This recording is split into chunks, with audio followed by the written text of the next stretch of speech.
Peace and blessings, family. This is your boy, Asar with the Medu Institute for the Advancement of Science and Culture. Here once again on our extension of Simba Simbi Radio. This is Conversations with Brother Asar. And for those of y'all who are tuning in live, you know that this is, that every time or at least I try to, every time I have a lecture or I'm involved in a debate or something to that nature, and those who are not present at the lecture or the discussion has an opportunity to still hear the lecture or discussion or debate topic via my YouTube channel. So this is an extension of something that I've been doing collectively throughout the last 2 years or whatnot. So this particular lecture that I'm doing right now is the presentation that I presented at the Has the Meta Netcher Been Deciphered debate, which was supposed to be a debate, but ended up in our opponents running to Buffalo, New York for whatever reasons and not participating in the debate. But that does not stop the show. It does not stop the flow of information. And so this presentation here is, again, it's only my presentation from the debate. And the debate was supposed to be against Cyrus Seti and Young Pharaoh, against Brother Ankaket and myself, Asar Hotep, representing the Amara Squad. On December 18th, which just passed, which is on Sunday, in Harlem, New York. The debate topic, once again, was what has the Meta Netcher been deciphered? On the opposing end was Cyrus Seti and Young Pharaoh, and on the affirmative was Ankaket and Asar Hotep, backed up by the rest of the Amara Squad, which consisted of Brother Wujawu, Iri Ma'at, and Sanjeti Agra. And, you know, it's kind of disappointing that we didn't get to go toe-to-toe with the opposing side, because we came prepared. And, you know, many of you may know that there was a lot going on that weekend, them leaving the debate, everyone wondering whether the debate was going to happen or not, and all that good stuff. So it still went down. The numbers weren't as high as what we expected if the debate had went down as originally planned. But again, the information was still presented out there, and we've gotten good feedback. So I'm presenting my presentation unedited here.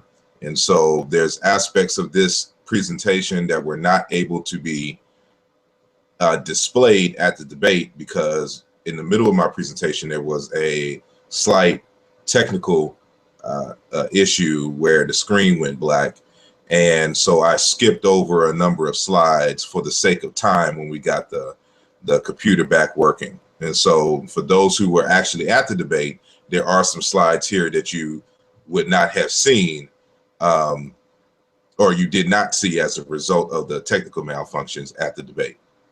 I want to inform the listening audience that I'm going to try to keep this lecture under an hour, and there's actually 2 parts to this.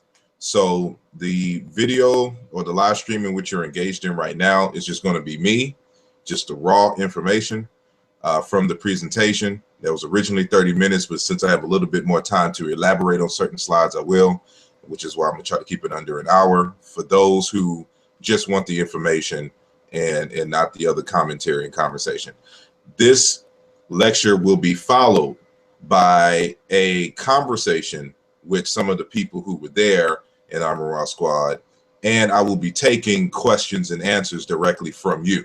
So if you go to the description of this very video, you will see a link that will link you to the second part of the discussion. So it's going to be this very same channel, We're just splitting up the YouTube process. So those who just want the information can come here and get the information, and then they can watch the commentary later. So I want to keep the videos digestible and not have these 2-3 hour long videos, you know, for YouTube.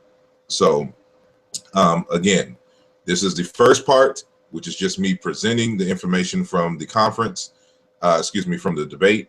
And there will be immediately at 11 p.m. Eastern time, 10 p.m. Central, there will be a conversation with a few panelists and myself concerning the event and my presentation, as well as any questions and answers from you. So I'll be paying attention to the chat.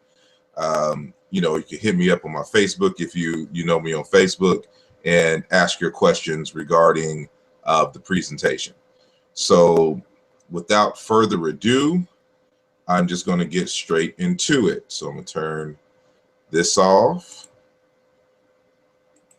and get straight into the presentation. So, excuse me.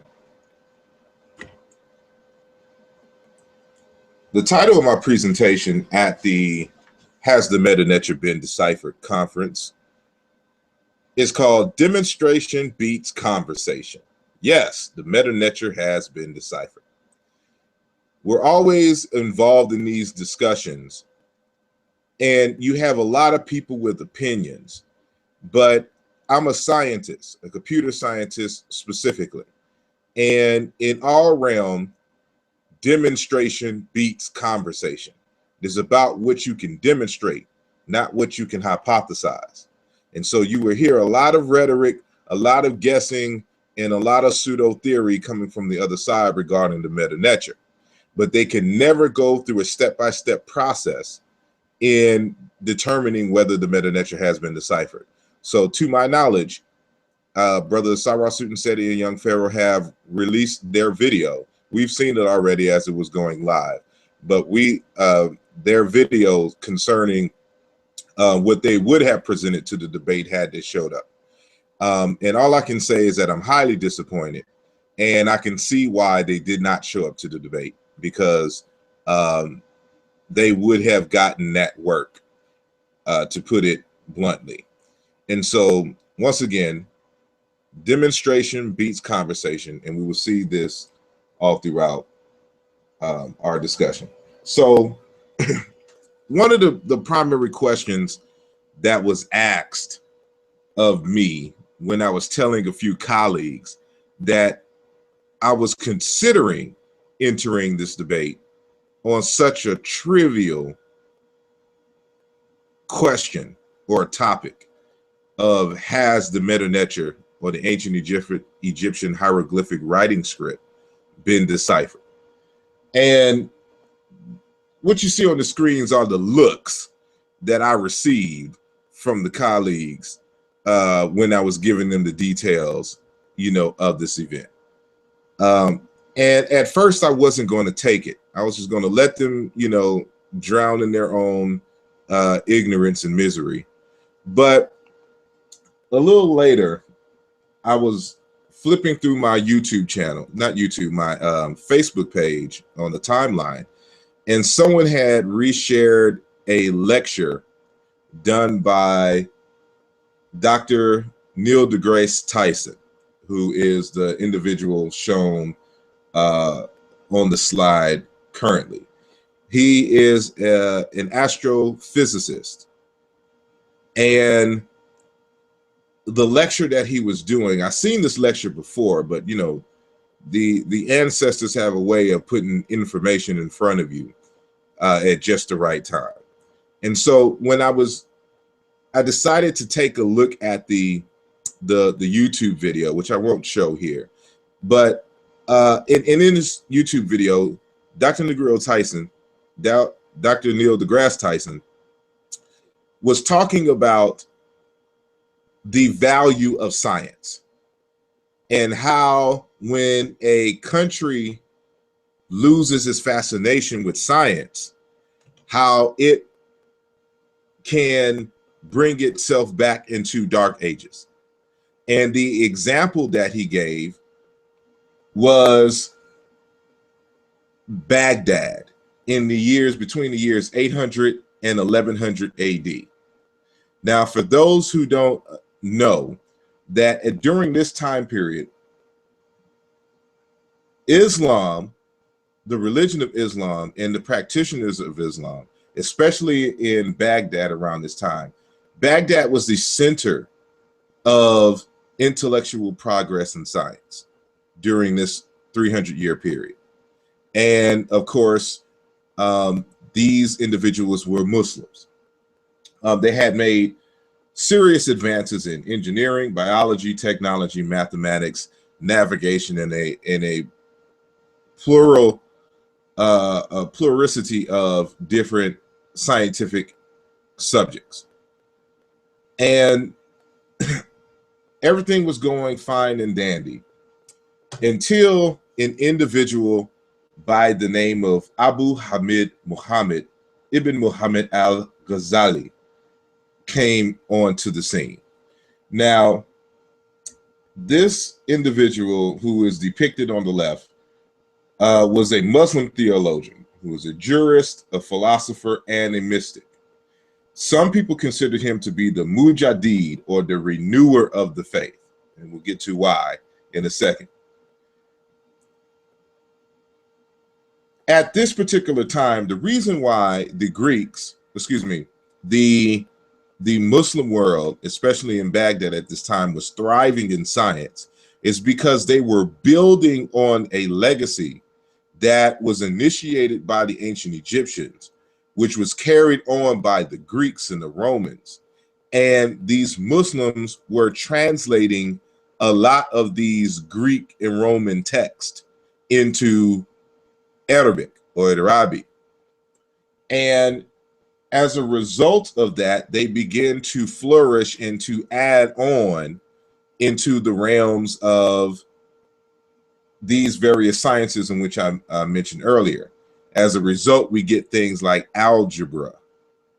You know, our numerals that we even use today are called Arabic numerals.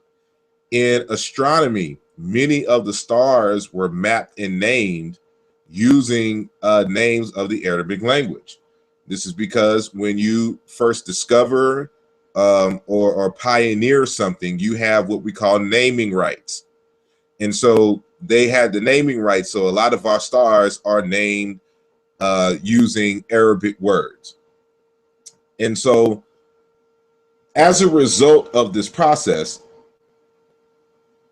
of the adding on and the drawing from the intellectual heritage of the Greeks per se, a lot of people began to integrate it with Islam and or question the validity of certain aspects of Islam. As a result, the fear was that people were going to lose faith in Islam, because now that they are becoming mathematicians and scientists, they're able to critique certain aspects of Islam as not, or possibly not being the truth.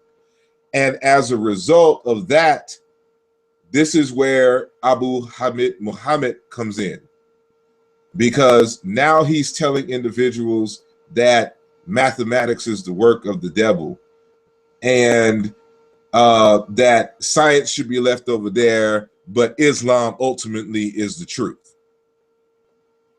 And because of this, because of his prestige and introducing basically pseudoscience into into Baghdad, which was the center at this time, this area, this part of the world began to decline into the sciences, and they haven't recovered since then. But the point of all of this is that you can be at the top one moment and someone introduces pseudoscience into the fray, and then you will find yourself in a downward spiral that you can't recover from, because you have blocked access to powerful information that can allow you and your people to maintain and to build and sustain and expand one's society or family situation. And this is exactly what happened amongst the Muslim world at around this time. I also introduced, for the listening audience, let me back up a little second, or a little bit. The reason why I put this slide here is because, you know, we're kind of preparing for a lot of the claims that Sarah Seti and young Pharaoh made throughout the process, throughout the duration of us leading up to the debate that never happened because they ran from the debate. But one thing that people like to throw at me, because I deal with languages and linguistics, they will say, well, he's a computer scientist, he's not a linguist. In other words, ignore what I say or what I can demonstrate, because I do not have the degree in linguistics. What people like young Pharaoh and Seti and others don't know is that you have to study linguistics to do serious computer scientific work, especially when you're dealing with artificial intelligence like I do.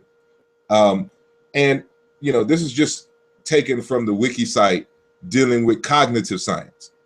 And cognitive science is the interdisciplinary scientific study of the mind and its processes. What you see here are all of the disciplines that give birth to cognitive science and their interrelationship with each other. Because you can't do any of these, for the most part, without studying the other. So me as a computer scientist dealing with artificial intelligence, I can't do artificial intelligence without being well-versed in philosophy and psychology, anthropology, neuroscience, and linguistics. The reason why you can do a Google Translate, for example, is because those computer scientists are well-versed in linguistics. They go hand in hand. They go hand in hand so much that universities offer them as a single degree program. I've taken two screenshots right here for the viewing audience. The top left is the degree program of linguistics and computer science at UCLA in California. The same combination is given in the University of Illinois, computer science and linguistics. Why are these universities offering computer science and linguistics? Because they go hand in hand. And you really can't do one without the other in this day and age, which is why they're offered as a single program. And so for those thinking that my computer science background is a hindrance to my linguistic work, you are sadly mistaken.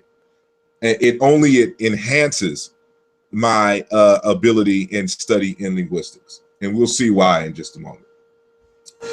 But all in all, this particular debate, remember I said earlier that I wasn't going to take it, but after reviewing the video by Dr. Neil deGrasse Tyson, I started thinking about the bigger picture at hand.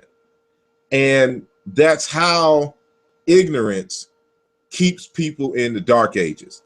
And what Seti and young Pharaoh were trying to do, or attempting to do, and others like them, is to keep African people in the dark ages, to keep them from advancing and learning about themselves. And when I began to understand the bigger picture, I decided to take the debate on.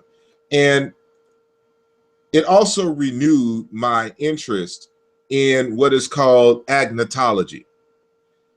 And this may be a new term for a lot of people, but agnotology is the study of the culturally induced ignorance or doubt, particularly the publication of inaccurate or misleading information or scientific data. The neologism was coined by Robert N. Proctor, a Stanford University professor specializing in the history of science and technology. And so I wanted to come into this debate with a clearer understanding of just why do certain people want to keep others ignorant. Now, the decipherment of the Medu Netcher has been solved 150 years ago and has advanced since then. And so to bring up this argument as if it is something new, as if this work hasn't been resolved already, just shows the level of ignorance that certain of our people are in. And, you know, misery loves company. So they just couldn't be ignorant by themselves. They had to bring on, or had to have a lot of company with them. So they're trying to make you all ignorant of these facts as well. And there's even a sub-study that addresses something that, you know, is pertinent to this whole debate as well. And it's called agnoschology, which is the study of the unwillingness or inability to learn. So not only is there, you know, a level of ignorance out there, and that people, in terms of ignorance in the cultural production of it, you also have individuals who, when presented information that for any intelligent person should change their outlook on life, they refuse the information. And this is what we study under agnoschology, which is the unwillingness or inability to learn. And we saw this with young Pharaoh and Sarah Sutton Seti when they were offered free lessons by individuals who have studied under some of the top Egyptologists of the African world, so they can learn Medu Netcher and they can see for themselves that it has been deciphered. And they refused. Their ego and their pride wouldn't allow them to be taught by someone or some people who are wiser than them on this particular subject. And so, you know, this is an area of interest that we need to keep. As a result of one's agnotology, one's cultural production of ignorance, and agnoschology, one's inability to learn and unwillingness to learn, you know, there has been this rift in the so-called conscious community between those who are college educated and then those who are so-called what they call street scholars. And the street scholars make assumptions that the people in the university or involved in rigorous study are somehow armchair revolutionaries, that they don't understand the streets and all of this other kind of stuff, making an arbitrary, non-existent divide between the people. And what people in the streets have to realize is that, you know, what is suitable for the streets isn't suitable in all environments. When you start dealing with scholarship, it's a totally different realm. And we can see again why these two could not take the debate, because it would show the flaws in their method. And on the academic level, that's all we're concerned about is method. How did you get to your conclusion? Dealing now with a concept called epistemology. And so I know my brother Uncle Keck likes to throw the word pseudo around. I like to call what Sarah Sutton Seti and young Pharaoh is involved in as kung fu treachery. And it's treachery in the sense that they are going against literally their own teachers. Young Pharaoh doesn't have any teachers. He got his knowledge from the cosmos by meditating, allegedly, according to him. But especially Sarah Sutton Seti, who allegedly, and you know, we know that he was not taught by Dr. Ben, but according to him, he was taught by the legendary Dr. Ben, may he rest in peace. And to now argue that you've been for 30 years discussing Egypt and teaching about Egypt and dealing with the Medu Netcher, but you haven't gotten the basics, a basic understanding of Medu Netcher and its decipherment process, something is wrong with this picture. And what he has done, as my brother Sunjeti would say, is commit ancestral treason. And this is a treacherous event. So this is the kung fu treachery that we're dealing with here with our own very Mr. Wu, known as Sarah Sutton Seti, especially a young Pharaoh. And as I've gone through the very preliminary things, I want to now get into the aspects of my presentation that is pertinent to this particular discussion and the question of what has the Medu Netcher been deciphered. So if you're going to argue about has the Medu Netcher been deciphered, the first thing that you got to understand is what the hell is decipherment. And see, we could tell that young Pharaoh and Sarah Seti didn't even understand the very debate topic. And by looking at their video, we can see that they have no clue of what they're talking about, and we're going to see why. So decipherment simply is to convert a text written in code or a coded signal into normal language. It's also dealing with the success in understanding, interpreting, or identifying something. Now, to demonstrate, remember what I said earlier, demonstration beats conversation. At the debate, I picked a random brother out of the crowd and asked him to read this slide. This slide here, the words are jumbled and these are clearly non-English words, but you should be able to read this. Now, for those who will be watching later, this is about the time where you can pause it so you can read it to yourself and see if you can decipher this text. But for the sake of keep going on in brevity, I will just read it now. So look closely at the words. You will see that these are non-English words, but they can be read if you understand English. So according to a research study at Cambridge University, it doesn't matter in what order the letters in a word are. The only important thing is that the first and the last letter be in the right place. The rest can be a total mess, and you can still read it without problem. This is because the human mind does not read every letter by itself, but the word as a whole. This is an example of decipherment. Now, it's two lessons fundamentally that you should learn from this if you were able to read that text. One is that decipherment and pronunciation are two totally separate things. It is not necessary to pronounce words correctly in order to decipher it. It is one's knowledge of one language that helps in the decipherment of a related language captured in the writing.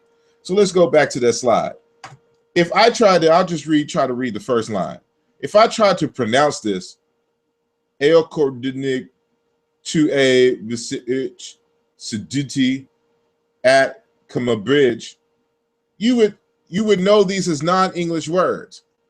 Me being able to pronounce this correctly has no bearing on whether I can read the text or not. And so this is what you got to understand when we're talking about decipherment. Decipherment, all it means is to understand a text and being able to translate it or relate it in normal language. We already did that. And pronunciation is a totally separate issue. And so Sarah Seti and Pharaoh got pronunciation and decipherment mixed up. So when you watch their video, pay attention. All they're going to talk about is pronunciation.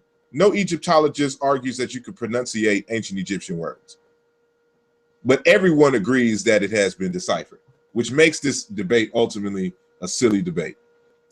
But it was brought to our attention, and in true fashion, Amara Squad showed up, and we showed out.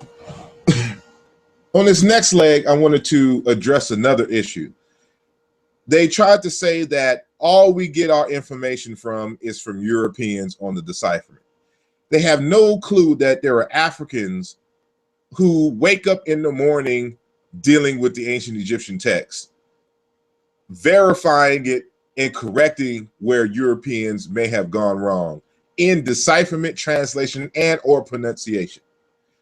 There were others before the people that are listed on this particular slide here, but these is the serious study of Medu Netcher starts with these individuals. So Shekhar Diop, Dr. Theophilo Obenga, Dr. Jacob Carruthers, and Dr. Rikedi Ahmed. This is the first generation of serious Medu Netcher scholars and interpreters of text and scholarship in the African world. And so Theophilo Obenga and Shekhar Diop on the continent of Africa, Dr. Jacob Carruthers and Dr. Rikedi Ahmed here in the United States. Then there's a second generation of scholars that belong to what we call the Diop school. And I'm just going to list a few of them right now. This here is Abu Bakr Musalam. The text that you see here is the past of the now, the relations between ancient Egyptian and Black Africa, the affair of the royal mummies, the truth of Queen Amenis Nefertari, which is a book on the right. A lot of us who make arguments over here are monolingual speakers, meaning the only language that we know is English. If they were able to understand and or read French, hopefully they would have come across these scholars who I'm going to name, because these are scholars that have expanded our knowledge on the ancient Egyptian culture and religion, and they ground themselves in African culture and language, which allows them to go in and assess whether Europeans from the past or not have deciphered the text correctly or not. The next one is Babakar Sal, and this is the Ethiopian roots of ancient Egypt. This book here, prefaced by Dr. Theophilo Obenga. This brother here, Unk Mira, is actually an African American, but he studied under Theophilo Obenga. He's still part of that second generation. This is his book that he wrote, Let the Ancestors Speak. Both Sunjeti Unk Mira and Asar Imhotep of the Amun-Ra squad were taught directly by this man. Brother Wujawu was taught directly by Dr. Raketi Amun. We're part of a lineage here.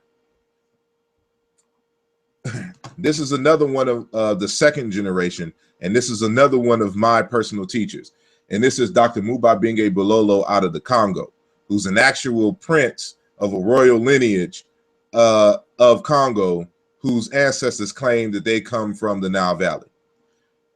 This is a book that he wrote towards a dictionary, or I should correctly translate it in English, towards a Egyptian, Coptic, and Luba dictionary.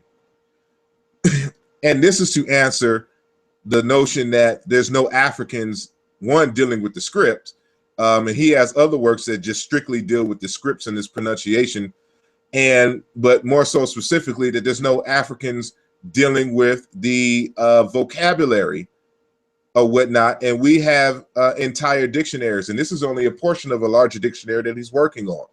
And so he's still alive today, still doing his thing. He lives in Belgium. But this is Dr. Mubabinge Bololo. Of course, you know, after the second generation, there's a third generation. So this is me, a brother Asar Imhotep, and this is my latest book, Nesubiti, King and Ancient Egyptian, a lesson in paronymy and leadership, which has been vetted by numerous African scholars on the continent before publishing, including my teacher.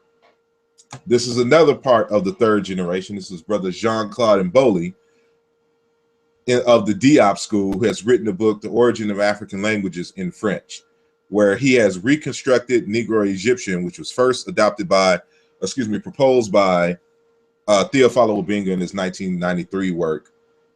And he's just done an amazing job.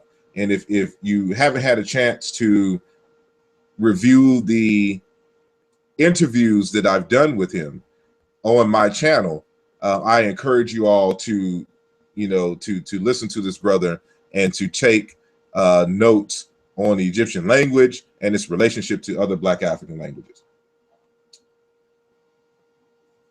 This brother here is very important, Dr. Emmanuel Bitong, because of what he's holding in his hand right in the center.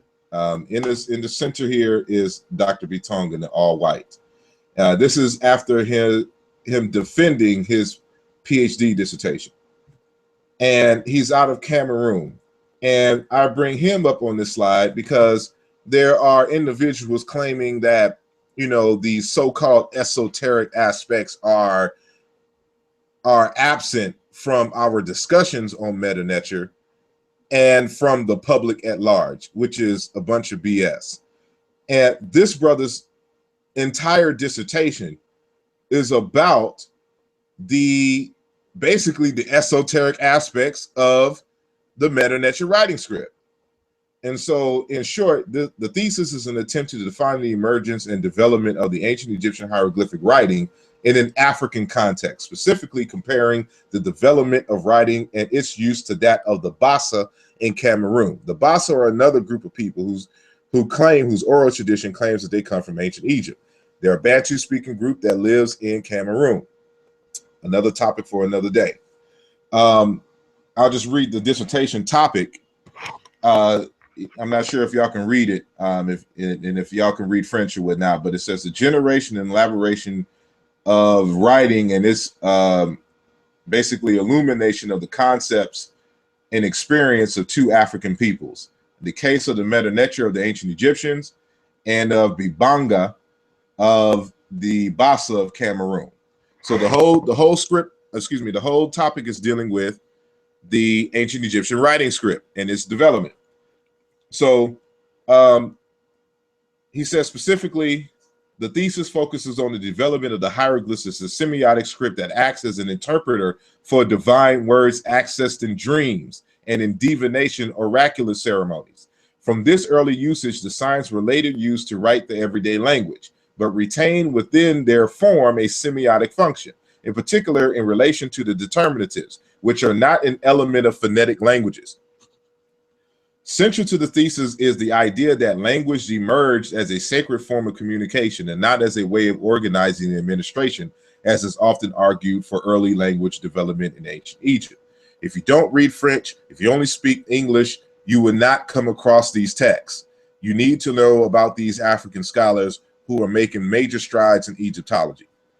And so this should be familiar for anybody who, like I, are practitioners of the Ifa tradition of the Yoruba people, because the concept of Odu and Medu are the same. They are the same word in the Yoruba language without the M prefix. Odus and Medus are the same.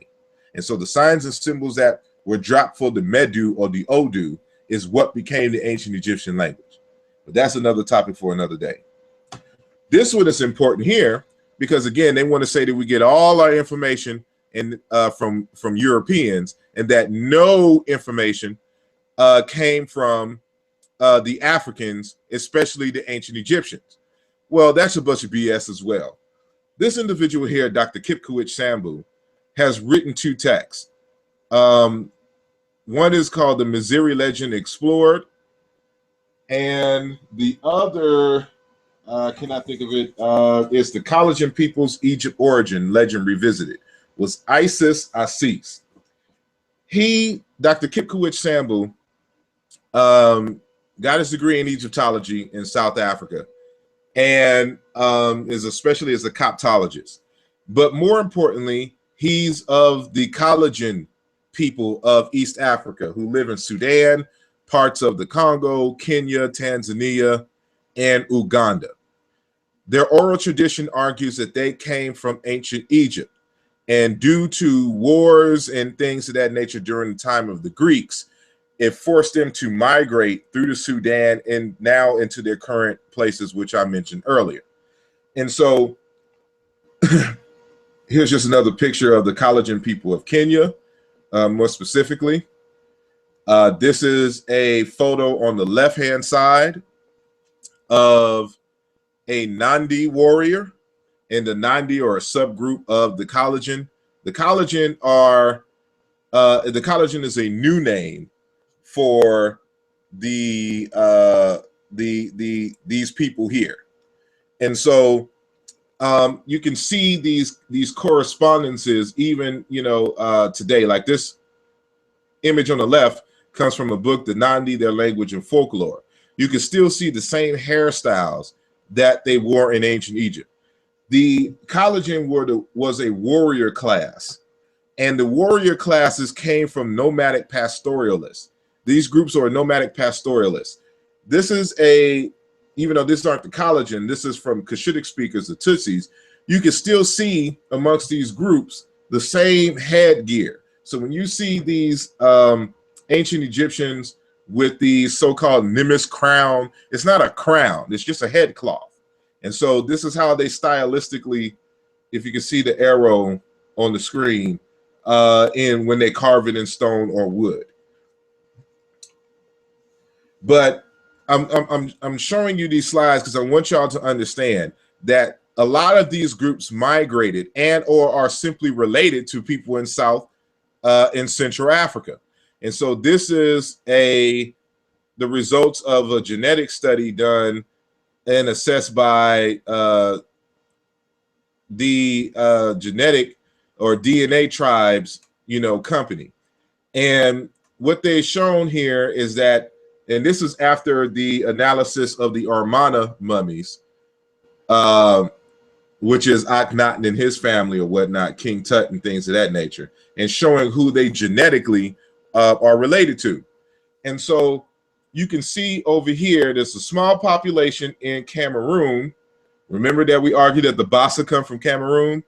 And then over here in the Great Lakes area and in South Africa, all Bantu-speaking people, but no correspondences to so-called Horners and Somalians and all of this other kind of stuff.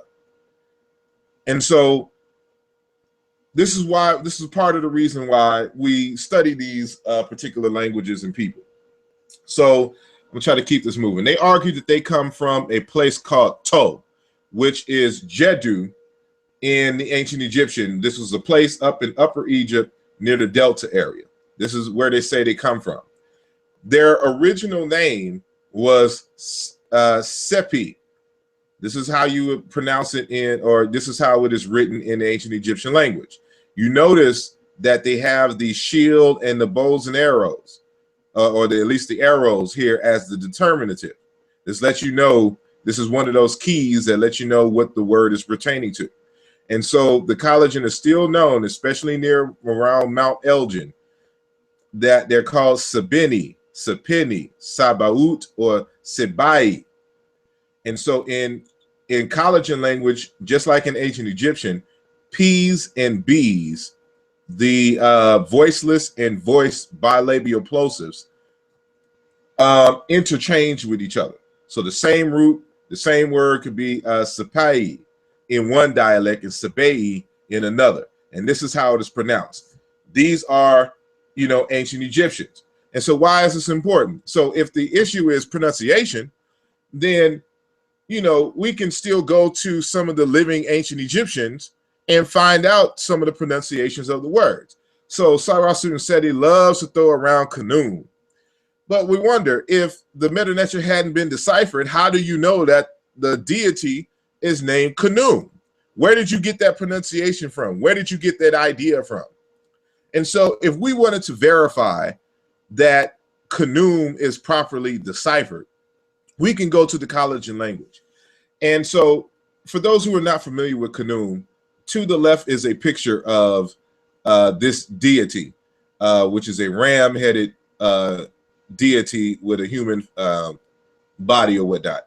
And this is how you write his name, in the hieroglyphs at the top. Khnum is a triliteral, what we call a triliteral. It represents 3 consonants in sequence.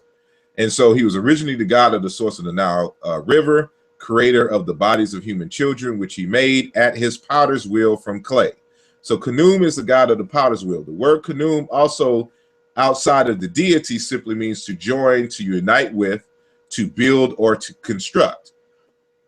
By going into the collagen language, we know that the root of Khnum is Nam, which is to hold, grasp, join, to take care, to enfold, to unite, to seize. Same definitions that you see here. The Ch in Khnum is a prefix, but they say Chinam or Chiname, which means the molder with clay. Or they would say Kinam, to mold with clay or to join together. So we can say that saying Khnum is probably not the right pronunciation. But if we go to the African groups who are actually the descendants of the ancient Egyptians, they give us the correct pronunciation. It's Chinam or Kinam, to mold with clay, to join with together. And so Chinam or Chiname, the molder, that's how you would pronounce so-called Khnum. So this idea that it is gone, that we can't ask the ancient Egyptians about the pronunciation in the language, is a bunch of BS. Again, they are not studied. They don't do this for a living. they play study. And because they play study, they aren't familiar, they aren't connected with the Africans on the continent. And so we make these silly mistakes that we see young Pharaoh and them make. But also, by studying the ancient Egyptian, we also find, and the collagen, we also find the connection to West Africa. So many of you watching this may know this symbol to the left, which is Ga Nyame, which means accept God. The word Nyame is also pronounced Njame in Central Africa. It's where we get the word zombie from. Like when you go see a zombie movie, it comes from this word here. So it's Nyame. This is the same word, Ga Nyame, or Kinam or Kunum. That's what it is in West Africa, especially in Ghana amongst the Akan. These words here come from the book by Ron Eglash, African Fractals, Modern Computing, Indigenous Design. It says the cover of this hinge or worry board we saw in figure 7.10 shows concentric circles emanating from the Adinkra icon for the power of God, Ga Nyame. A similar icon without the logarithmic curves is attributed to a closed fist as a symbol of a power power. Ga Nyame's symbol thus appears to be a pair of logarithmic curves held in a fist, God holding the power of life. Now the word Nam, let me go back, getting ahead of myself here. In the word Kunum derives from a word meaning hand. Nam means hand. And so we see this depiction here. This is from the same text, the God holding the power of life. You can see where the stylized symbol for God comes from. It's the hand, the Nam. And so there's the hand as the noun, and then you have the verb from the same root, which is the actions of the hand, to join, to mold with clay, to build, to construct, and all of these different things. And so we find Kunum, quote unquote, in Africa, Northeast Africa in terms of ancient Egypt, and West Africa, because they all come from a common association. This is another variation of the word Amen. It's just a syllabic inverse, but that's another topic for another day. When it comes to the decipherment, there's ways that we can tell if it has been deciphered or not. And so this is a text here, Amarigna and Tigrigna Cal Hieroglyphs for Beginners by Legacy Allen. Now, this individual claims that, you know, the Amarigna and Tigrigna languages, or Amharic language in Tigrigna, is the Meta Netcher, unchanged since times past. These are Semitic languages, and those of us who study Meta Netcher knows that these are not, that Egyptian is not a Semitic language, but he swears up and down. And so I've known this individual for years, and for darn near 2 years, I've been asking for him to give me a demonstration, because he made the argument that the Egyptologists got it all wrong and that, you know, he has it right. So demonstration beats conversation. So when I told him to prove his point, he sends me this. And this is only part of it, but I want to show you the difference. So I told him to write in Amarigna or Tigrigna the real words, the real definition in words of these, and see if it makes sense in the sentence. And so on this second part here, excuse me, the first part is the Meta Netcher. The second part is the transliteration under it. The third part is the translation into English of the Meta Netcher and its transliteration. Below that is the Ge'ez script used to write Tigrigna and Amharic, and the transliteration of the words for the script, and the translation into English. And so let's read his rendition first. So if he has successfully, you know, associated this language with the ancient Egyptian, then it would actually make sense, the sentences. But we will see here that the sentences make absolutely no sense. And this would apply to if the Meta Netcher had not been deciphered. We would get sentences that sound just like this. He says, here is here. He is here, going in of his invasion, because by sell, to take care, guard of pride, merit, nay, of fate, destiny, people, 1,000 coming. Of course, calculate too many. To sell for honor, pride, merit of his without, proclaim, divulge because of it. Now, this absolutely makes no sense. There's these words are not connected by any stretch of the imagination. Now, let's go to the transliteration as we understand Meta Netcher today. He says, if thou hast become a leader to direct the condition or welfare of the multitude of the people, follow thou after at time every a gracious bearing, so that may be thy behavior without harshness in it. So that, you know, one's behavior is without harshness in it. Now, this actually makes sense. Even though it's a word for word transliteration, you can translate this into English very nicely. Everything coincides with one another. And so you can tell that it has been deciphered because we can demonstrate it. It makes sense. But when Brother Legacy tried to throw in the Amarigna and Tigrinya languages in here and argue that that this is the ancient Egyptian language unchanged, we can see that he had no clue of what he was talking about. And so if the Meta Netcher hadn't been deciphered, I wouldn't be able to systematically compare the phonemes from one African language to another. Here is a demonstration done by Jean-Claude Mboli, who I mentioned earlier in his Origin of African Languages, page 35. So you can see where everywhere there is a M sound in Chikam, which is what Dr. Mubai Binga Bilolo calls Kemet, we see a corresponding ng sound in the Songo language, which is in the Democratic Republic of Congo.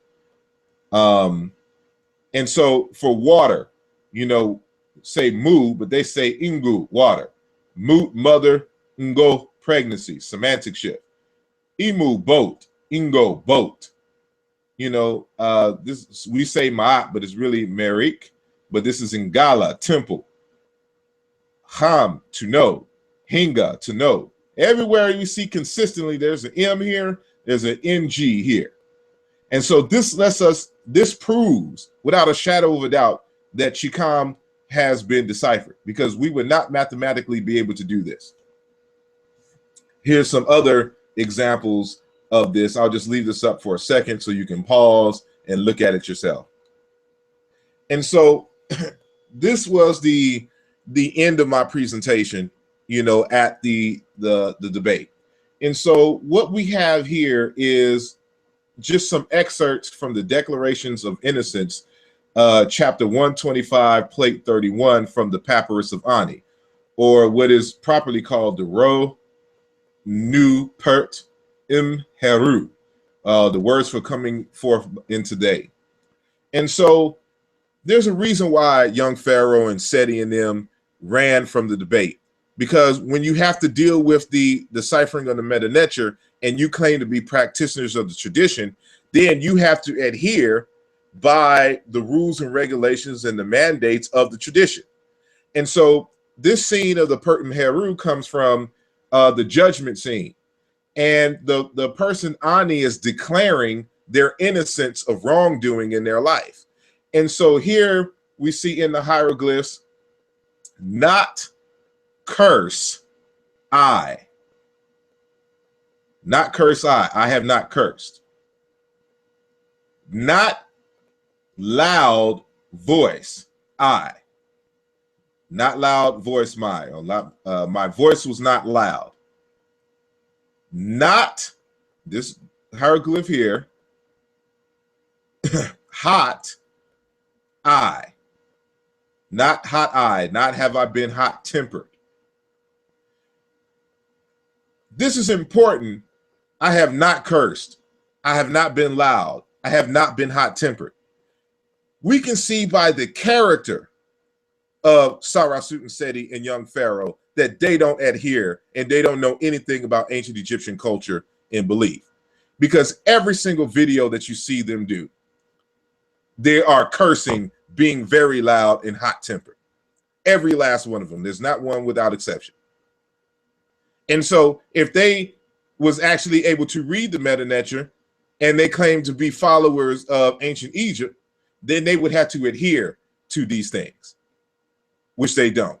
Now, I know some of y'all are sitting here, talking about Netcher and Brother Unc, they be cussing it loud, and you are right, and I have no argument against that. We're working on them. But to Brother Unc's at least defense, he doesn't claim to follow ancient Egypt and been studying it for 30 years. Brother Sarah Seti has, and we can tell that he has not been studying at all. He hasn't read any text.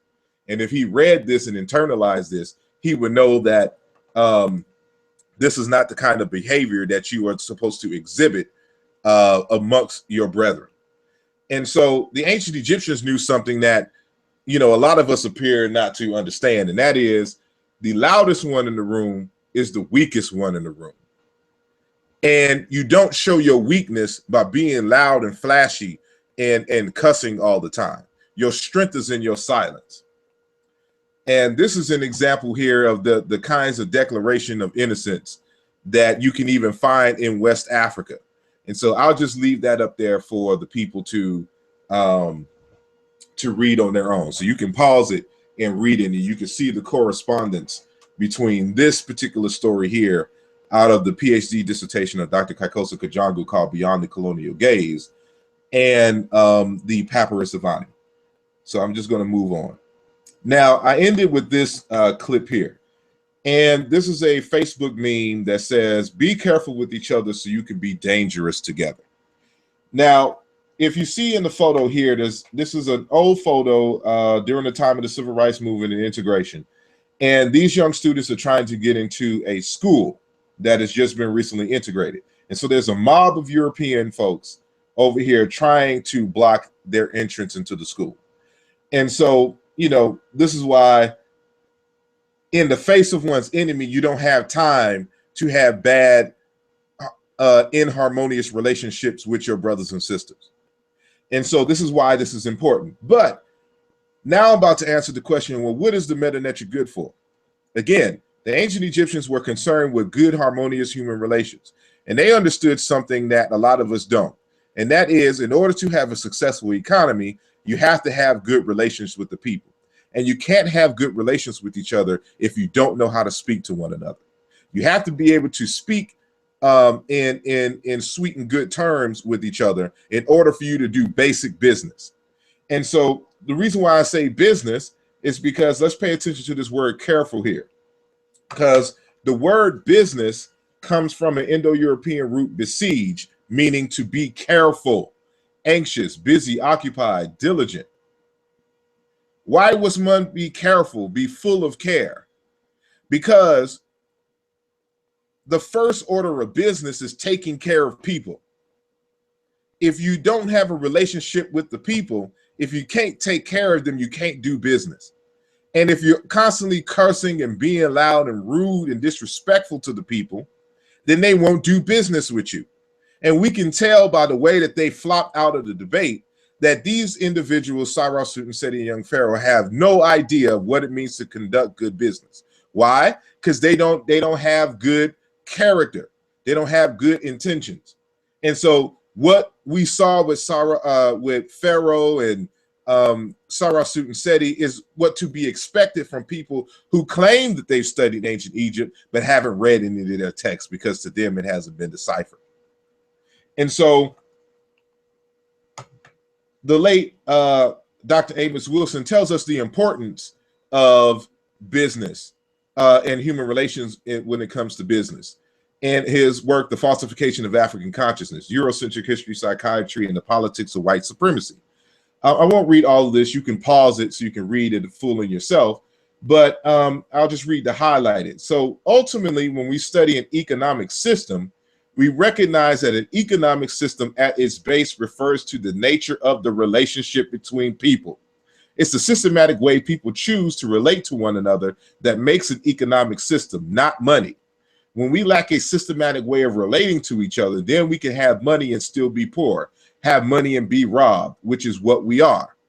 So good human relations is at the basis of any economic system. Every single time we come together to talk about economics, we want to talk about products and land and all of that, when the first order of business is good, harmonious relationships with each other. and you can't get there if you can't speak well to one another.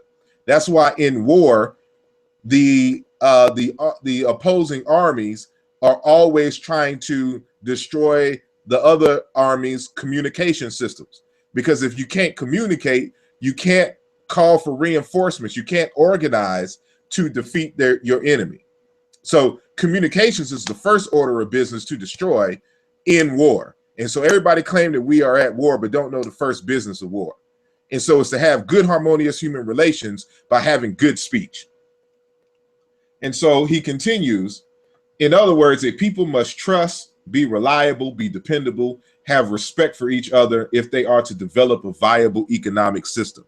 Sarnetta provided an economic opportunity for vendors, for all the speakers and everything, not just himself. And so because Sarasut Seti and young Pharaoh don't know anything about business, they don't know anything about harmonious human relations, they destroyed a business opportunity, an opportunity for people to network and share their goods and help solve each other's problems. As a result, we now know that they are unreliable, they are non-dependable, and they have no respect for anyone. And if these are the criteria for having a viable economic system, then you can't look at these two individuals as leaders to bring you to that other side. I'm trying to rush through this. I said I'll try to keep it under an hour. It looks like I'm gonna go over a little time, so please forgive me.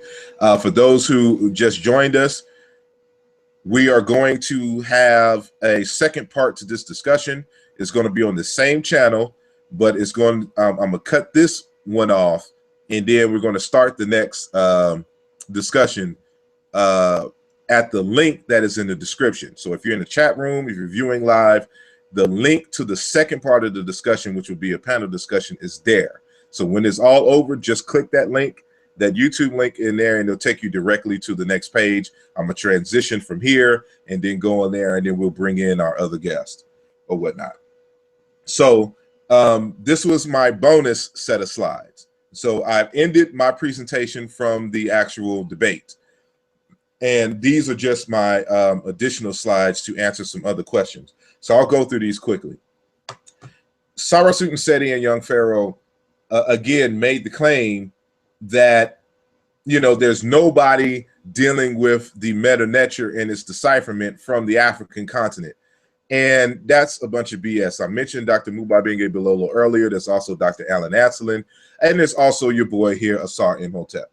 And so I'm going to bring out something that, you know, if you have my latest book, Nesubiti, or if you don't have it, I encourage that you get it because I discuss it here.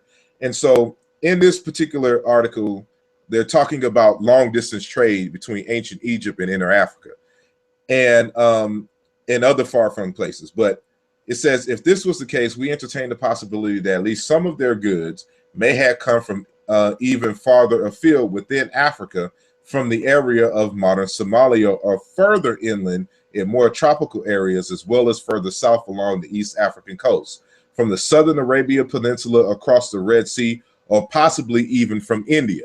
So the ancient Egyptians were involved in long distance trade, you know, from not only so-called Somalia, but going down into Mozambique and Zimbabwe. And those folks were dealing with trade with China and India. This is another discussion. I won't go into that yet. From another part of this, they're showing how far-flung the evidence is for the long-distance trade. It says evidence for this existence of such far-flung contact even the millennia earlier than the 18th dynasty, either direct or indirect, but more likely the latter, has recently been recognized. A pendant recovered in a grave dated 2500 to 2400 BC at Tel Asmar near modern Baghdad, which is Iraq, is now identified as copal from the area of Zanzibar, Madagascar, and Mozambique. So the raw material for this pendant that was found all the way in Iraq came from Mozambique during the time of the pharaohs. Now, why is that important? Now, this is where I come in, because I've identified a hieroglyph that represents a tree and a plant that is found in Madagascar. And so this particular plant that you see on the left comes from Madagascar. It's native to there. You can also find it in Mozambique. but it's called Ravenala madagascariensis or riensis, commonly known as the traveler's tree or the traveler's palm. Now, this is how it looks in the ancient Egyptian hieroglyphs. And when we go into the college in language, it still retains the name for it. Now, they say it means like a fan or whatnot, but it's a tree. And so in Egyptian, it's called Suryet, but collagen has Sasuryet for this plant here. And you can see it on the Narmer palette. This is a reproduction of it. Now, if you have seen young Pharaoh's part of his discussion on the Meta Netcher, he makes the silly pseudo claim that, you know, Africans south of Egypt with wide noses can't pronounce the Meta Netcher correctly. Now, it's a bunch of silliness that I just can't even fathom trying to address.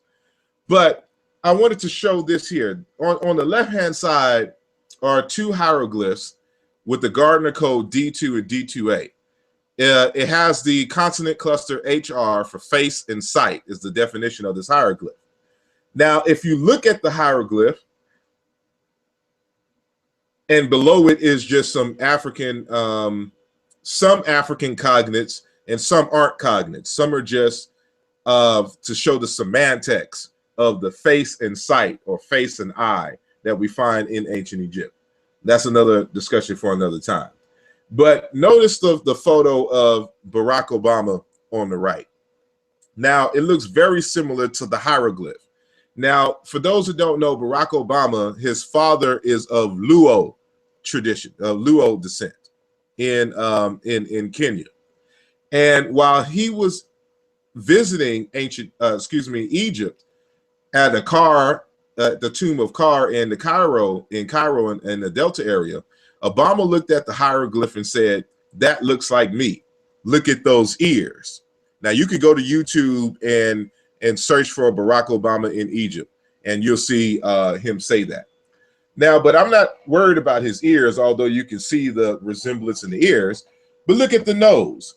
And so if the nose was so important to pronunciating correctly the ancient Egyptian hieroglyphs, why do the ancient Egyptians have a hieroglyph of a word meaning face, and they're using Black Africans with wide noses?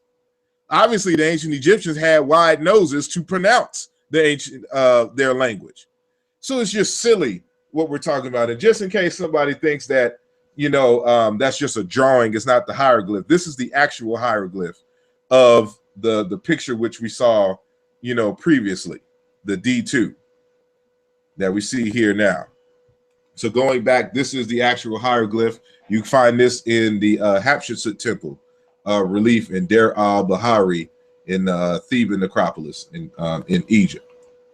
And so lastly, you know, I wanted to show the correlation between, you know, ancient Egyptian, you know, culture and modern culture. And so this is a scene from the Papyrus of Ani. And this is the opening of the mouth ceremony. Now, people think that they understand what the opening of the mouth ceremony is, but they do not. And I tried to avoid this animation. I should have took this off. We find in the Four Moments of the Sun by Robert Ferris Thompson dealing with Congo cosmology. In the Congo, they still do the opening of the mouth ceremony. Now, in this text, he gives an example and it lets you know exactly what the opening of the mouth ceremony is. And so he says, "Go with our tears, wet upon your face," talking to the deceased. This is a deceased king who the living people are asking to be their medium. So, and represent our problems among the dead, be our medium. By similar interpretation, the open mouth with the lips rendered in relief symbolizes the leader speaking to the dead. The funeral is over now. He is talking in the other world. All Nyombo should have open mouths. Nyombo would be the same as like Aku. This means that there is speech in the other world. If the mouth of the Nyombo brings parlance into the other world and tears cold messages of shared concern, The towering gesture of the Nyombo, right hand up, left hand down, is similarly significant. It maps the boundary to be crossed. It identifies the cord connecting life to death. It is the crossroads pose. It says the Nyombo gesture also marks a person's transition from this world to the next. On behalf of this community, Nyombo hails the heavens and the horizon line. When you die, you automatically become an ancestor, but not everyone becomes a Nyombo. Being buried in the Nyombo figure means the community believes this person will become our medium. So the opening of the mouth ceremony is to symbolically open the mouth of the king or the revered person so that they can be a mouthpiece for the family and or community on behalf of the community to the other ancestors and the gods and the divine itself. And so this is how modern African languages and cultures can help us understand ancient Egypt, and other examples, ancient Egypt can help us understand modern African cultures. And so us of the African school, we don't depend on simply Europeans. We engage in African culture, and we deal with the descendants from this tradition and their other related siblings, you know, in the world. And so these last few slides, I'll just show them here. You can pause them and read the text when you on your own when you want, just to show you the relationship between certain key concepts, you know, in the ancient Egyptian language and other African languages, showing you that the other African languages verify that the ancient Egyptian language itself and writing script has been deciphered. This is for example, this is the god Atum. And so the Nilo-Saharan Semitic people still worship Atum, but they say Tamu. That's a, you know, it would be Chitamu, Chitam, Tamu, Tumu, Tamu, Tumo, Tamu, God. And these are Nilo-Saharan speakers in Ethiopia. That means they migrated from the Sudan into Ethiopia, and this is their deity. And so, you know, I end, you know, with some key words: Medu, Netcher meaning divine speech, Medu, Nefer meaning good or beautiful speech. But what we see consistently from young Pharaoh and Sarah Sut and Seti is Medu Isfet, bad or disordered speech, and what we call Tef Tef, meaningless speech. And we got to move beyond this meaningless speech and get to more Medu Nefer and Medu Netcher, divine speech, because it's the only way that we'll be able to rise above our conditions. We got to first learn how to speak and deal righteously with one another before we can demand, you know, others pay us that same respect. So a little bit over time, I'm a lot over time. And so I'm going to end this discussion, and I'm going to come back on the other program so that, you know, we can have the discussion about what I just spoke about and what we saw in the debate, or the lack of debate, in Harlem this past Sunday on December the 18th. And so again, for all of those who are watching, look into the description box. In the description box is going to be the link to the next part of the discussion. So I just wanted this one to be strictly about the information, and then we'll get into all the other particularities in the next segment. So again, look into the description box. The description box is going to have the link to the live conversation of part 2 of this. So give me about 5, no later than 10 minutes, and we'll get things started over there. I appreciate y'all for listening and hanging out with me this late. And you can also ask questions. So get your questions ready, and I'm ready to answer any questions you may have. So I appreciate y'all. Good night. This is your brother Asar Imhotep, and this has been my presentation for the Has the Medu Netcher Been Deciphered debate. Demonstration beats conversation, and I hope to your satisfaction that I have demonstrated my case, and that you see why we were victorious in the end. So I appreciate all the love and the time and energy. I say ashe, ashe, ashe, to. Peace.